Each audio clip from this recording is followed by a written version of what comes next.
Good morning guys. Chemistry class में आपका स्वागत है। लास्ट क्लास में अपन देख रहे थे अमाइंस वाले चैप्टर के अंदर अपन ने एलिफेटिक एरोमेटिक अमाइंस देख ली। उसके अंदर डाइएजोनियम सॉल्ट चल रहा था। डाइएजोनियम सॉल्ट के अंदर भी अपन ने मेथड्स ऑफ प्रिपरेशन देखी हैं, उसके कुछ रिएक्शंस देखी हैं, जिसमें हमने ये देखा है कि diazonium salt undergoing two types reaction. First one in which it involve the azo group means N2 group, और second one it replace the N2 group. दो तरह की रिएक्शंस हैं, एक में N2 ग्रुप रिटेन रहता है या फिर अपन बोल सकते हैं इन्वॉल्व रहता है, और एक दूसरी तरह की वो रिएक्शन जिसके अंदर वो क्या होता है, रिप्लेस हो जाता है। इन्वॉल्व होने वाली रिएक्शंस के अंदर अपन ये देखा था कि डाइएजोनियम सॉल्ट को अपने रिएक्शन करवाइए किस किस के साथ में। एक तो अल्कोहल के साथ रिएक्शन करवाइए जी।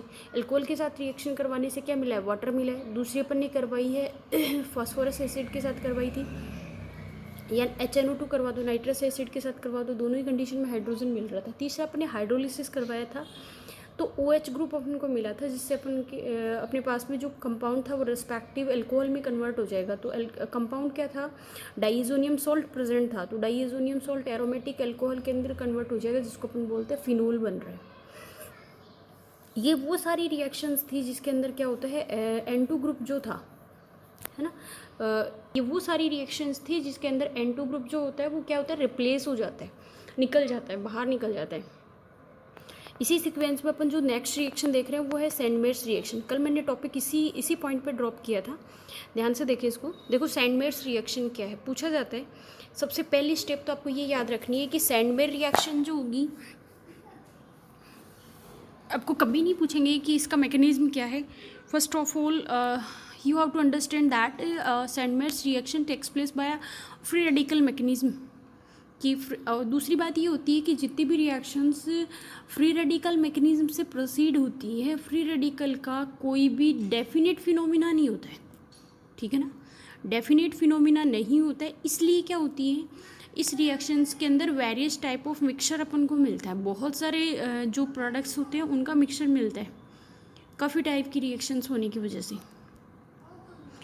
तो पहली है सैंडमेयर्स रिएक्शन। तो पहला तो आप ये बोलेंगे कि Sandmeyer reaction takes place via free radical mechanism. Language के हिसाब से कैसे लिखेंगे, तो लैंग्वेज के हिसाब से हम लिखते हैं जैसे रिएक्शन वैसे ही, when aromatic amines are treated with nitrous acid और मिक्सचर ऑफ सोडामाइड। सोडामाइड इसी को बोलते हैं। NaNO2 प्लस HCl मिक्सचर क्या होता है, सोडामाइड होता है। आप एक्स्ट्रा पॉइंट है, नोट आउट कर सकते हो, कोई दिक्कत नहीं है। When aromatic amines treated with sodamide they form diazonium salt। Diazonium salt दिख रहा है, ठीक है। On further treated with cuprous chloride it convert into chlorobenzene। I repeat this treatment, when aromatic amines treated with sodamide it convert into diazonium salt, and further treated with the cuprous chloride it convert into chlorobenzene। कि जब aromatic amines को sodamide के साथ treat करवाया जाता है तो intermediate diazonium के थ्रू ये क्या होता है, वेरियस टाइप ऑफ कंपाउंड्स के अंदर कन्वर्ट होता है। This reaction takes place at very low temperature. Very low temperature का मतलब ये मैंने लिखा है 273, तो 0 केल्विन हो गया। 0 केल्विन या मैक्सिमम अगर आप टेम्परेचर लेना चाहोगे तो 5 डिग्री सेंटीग्रेड ले सकते हो। इससे हाई टेम्परेचर पर रिएक्शन नहीं होती। कारण क्या है, क्योंकि इंटरमीडिएट डाइएजोनियम सॉल्ट जो होता है वो एक्सप्लोसिव होता है प्लस अनस्टेबल होता है, तो हाई टेम्परेचर पर ये डिस्ट्रॉय हो जाएगा, तो आगे की रिएक्शन के अंदर प्रोडक्ट बनना पॉसिबल नहीं हो पाता है। समझ आई बात। अब देखो सैंडमेयर रिएक्शंस जो होती है उसके अंदर कई सारे डिस्प्लेसमेंट हो सकते हैं। तो पहला स्टेप होगा वो कॉमन होगा, किससे, एरोमेटिक अमीन से डाइएजोनियम सॉल्ट का बनना, ठीक है। तो रिएक्शन के अंदर इंटरमीडिएट बन गया है diazonium salt. When diazonium salt further treated with cuprous chloride Cu2Cl2, then displacement हो रहा है HCl का, और ये किस में कन्वर्ट हो जाएगा, क्लोरोबेंजीन के अंदर। When diazonium salt treated with CuBr2, then HCl निकलेगा यहाँ से और इट कन्वर्ट इनटू ब्रोमोबेंजीन, यानी रेस्पेक्टिव जो भी हेलोजन लिया वही बन रहा है अपने पास। CuCl2 chlorobenzene, CuBr2 bromobenzene. When it treated with Ki potassium iodide, they it convert into iodobenzene. When it diazonium salt hydrolysed या treated with water it convert into phenol, वही HCl तो सब में निकल रहा है, एडक्ट प्रोडक्ट सेम है, सबका HCl निकलेगा। Convert into OH, when it treated with phosphorous acid it convert into benzene. बहुत ही इंपॉर्टेंट रिएक्शन है, अलग भी है। एक जो नेक्स्ट रिएक्शन है ये वाली, क्योंकि रिडक्शन के लिए कोई हाई कंडीशन नहीं दे रखी है, जिस टाइम आप देखना चाह रहे हो वैसा कोई कैटलिस्ट नज़र नहीं आता है, इसलिए आपको ध्यान रखें। तो कहीं ऐसे नहीं हो कि आप इस पर फॉस्फेट ग्रुप लगा दें और इस पर OH लगा दें। हाईलाइटेड इसलिए करिए कि दोनों ही रिडक्शन के प्रोसेस है। When diazonium salt treated with phosphorous acid it form benzene and same condition with alcohols, पीछे भी आ चुकी। फ्लोरोबेंजीन के लिए अपन इसको क्या करेंगे, when diazonium salt okay treated with HBF4, इसको बोलते हैं फ्लोरोबोरिक एसिड या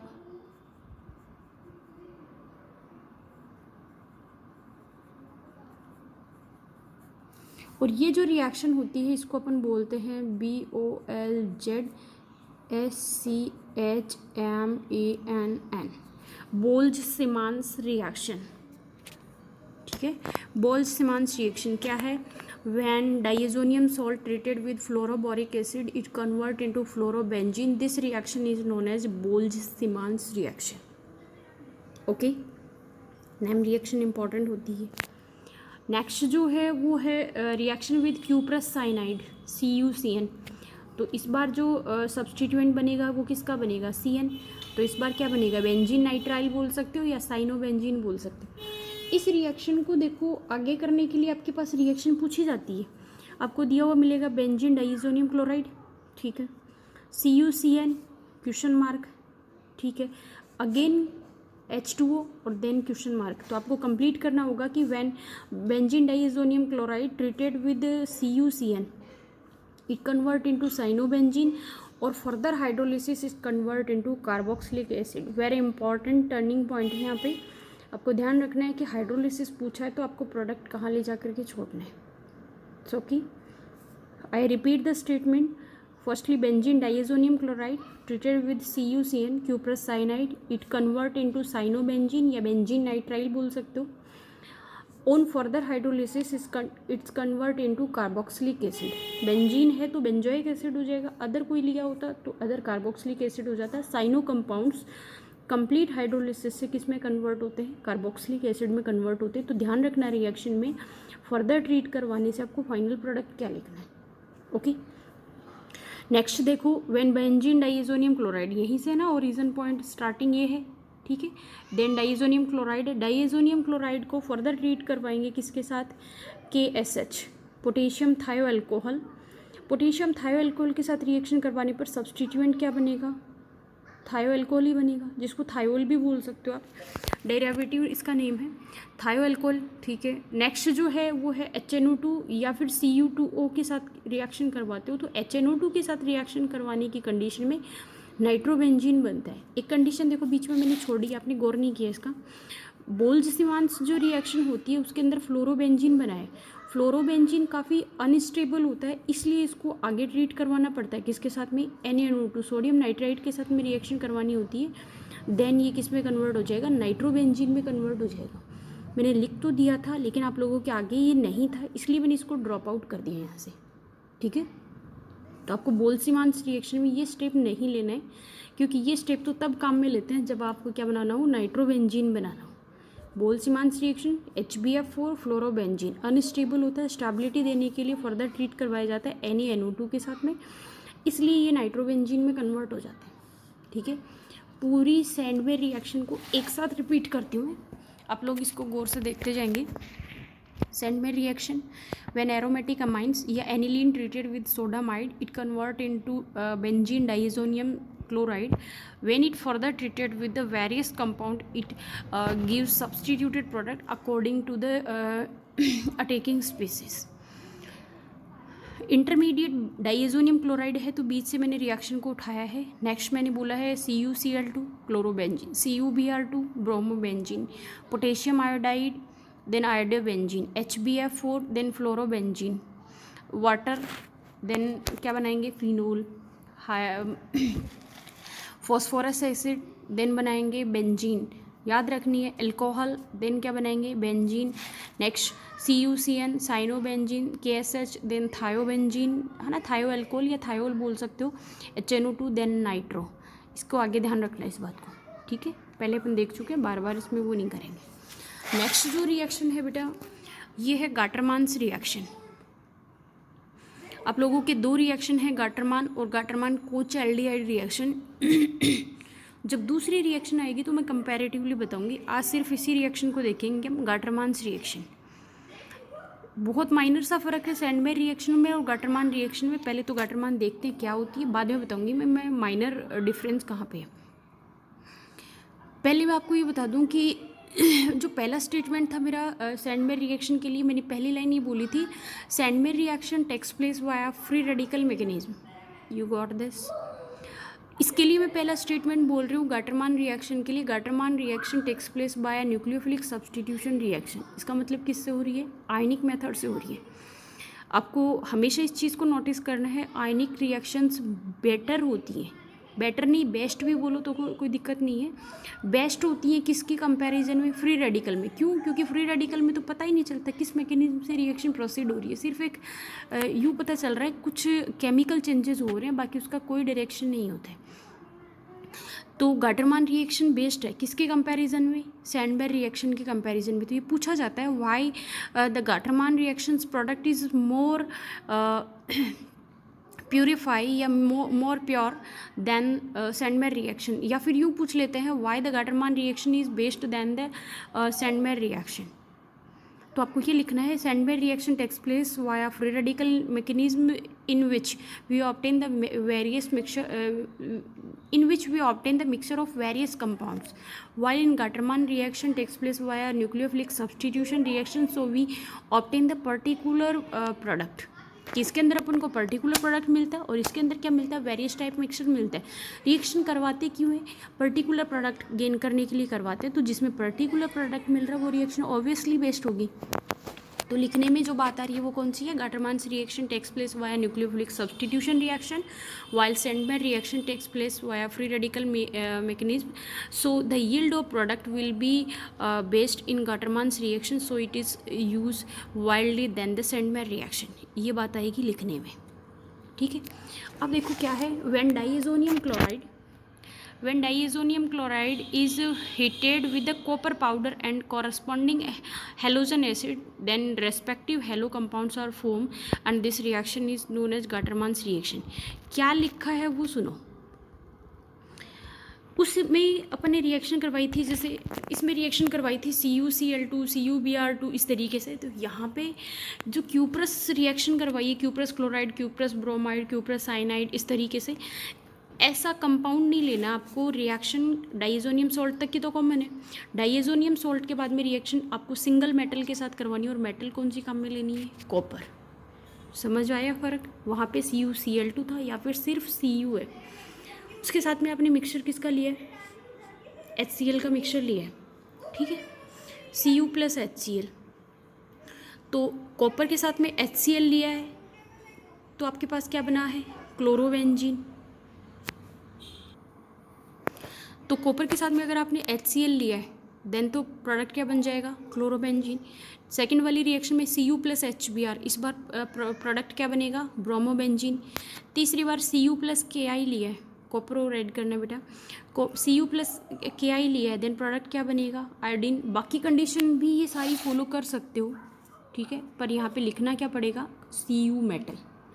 सैंडमेयर रिएक्शन में कॉपर सॉल्ट की जगह पे कॉपर मेटल लेने पर रिएक्शन किस मेथड से हो जाएगी, गाटरमान्स रिएक्शन से हो जाएगी। Have you notice this point?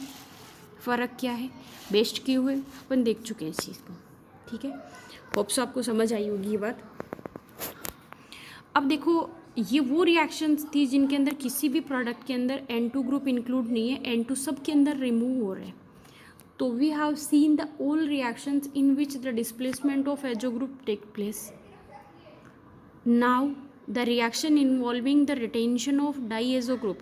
अब हम वो रिएक्शन देखने वाले हैं जिनके अंदर डाईएजो ग्रुप क्या रहेगा, ऐड रहेगा, ठीक है ना। इंक्लूड रहेगा रिएक्शन के अंदर, जब भी प्रोडक्ट बनेगा डाइएज़ो ग्रुप कंटेनिंग प्रोडक्ट बनेगा, इसका मतलब जहाँ पे भी आपको एरोमेटिक रिंग, पहली बात, दूसरी उसके ऊपर N2 ग्रुप आए तो डाइएज़ो कंपाउंड जो होते हैं वो बहुत डार्क कलर के होते हैं, तो इसका मतलब डाइज फॉर्मेशन हो रहा है, रंग कपड़े रंगने के जो काम में आती है वो डाई बनेंगी अब, ठीक है।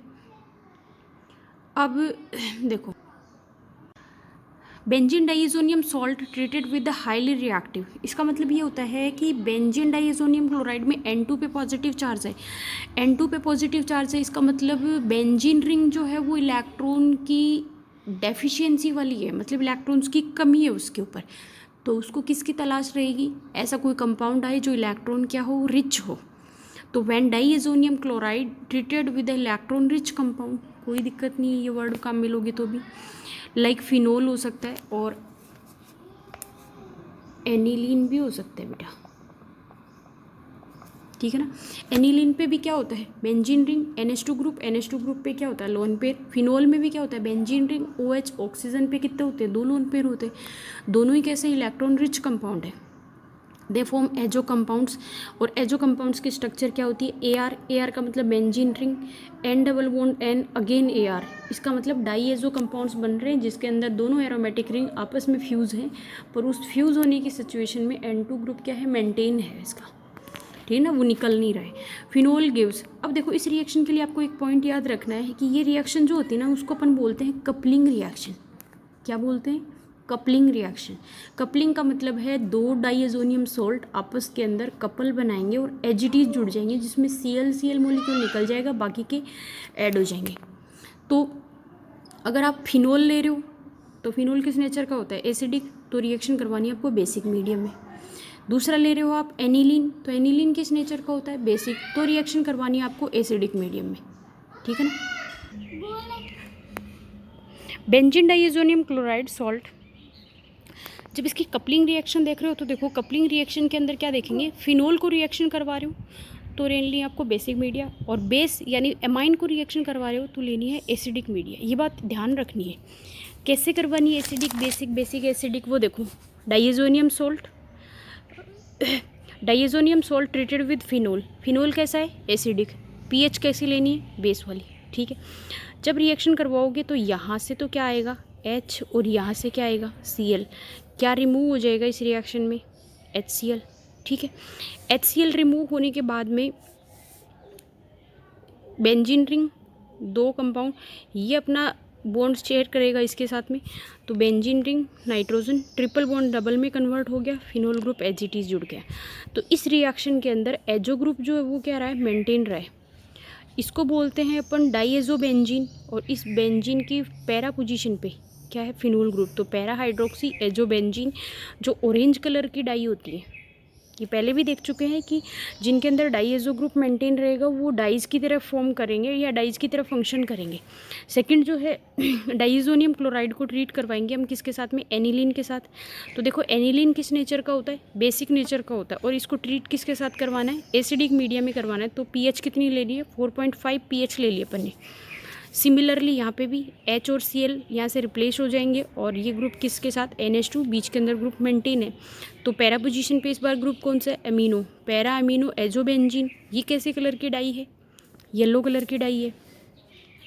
नेक्स्ट है बेंजीन डाइएज़ोनियम क्लोराइड, बेंजीन डाइएज़ोनियम क्लोराइड को हम रिएक्शन करवाएंगे किसके साथ में, NN डाई मिथाइल एनिलीन के साथ, तो यहाँ से Cl और ये निकल जाएगा। अमाइन कंपाउंड है, इसका मतलब रिएक्शन के अंदर पीएच हम उनको क्या रखनी है, एसिडिक पीएच के अंदर रिएक्शन प्रोसीड करवानी है। देन प्रोडक्ट क्या बनेगा, ग्रुप डाइएज़ो नाइट्रोजन डेरिवेटिव, तो इसका नाम हो गया पैरा डाइमेथाइल अमाइन एजोबेंजीन, जो कैसे कलर की होती है, ऑरेंज कलर की होती है, ठीक है।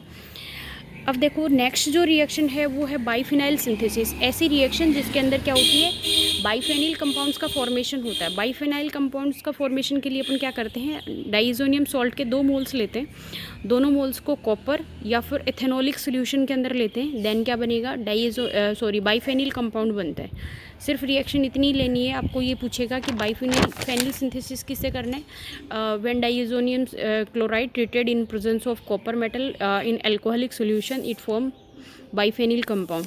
नेक्स्ट एंड लास्ट रिएक्शन है गोमबर्ग्स रिएक्शन।